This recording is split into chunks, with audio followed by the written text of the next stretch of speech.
Ако искате да подарите подарък на шефа за Коледа, то това може да бъде по две причини. Първо, защото той е наистина готин. Второ, защото искате да му се подмажете. Честно да ви кажа, нас причините не ни вълнуват, но пък отивам към щанта на Smart Atelier, където мога да ви покажа какво има налично. Тъкмо ще взема нещо и за моя шеф, той от готините. На път към мола съм, имайте търпение, след малко показвам. Вече съм на щанда ни в мола и мога да ви покажа какво има тук налично. Това е един надпис The Best Boss Ever, който е в златен цвят и изключително подходящ, особено за коледен подарък. Ако желаете да бъде на български, имаме най-добрият шеф.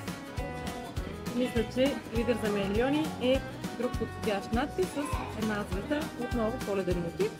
И за моят шеф, както някои от вас вече знаят, други може би не, шефът е мъжа ми. За него избрах да му подаря един надпис "Обичам те, любов моя". Обичам те, любов моя, и ще се видим вкъщи.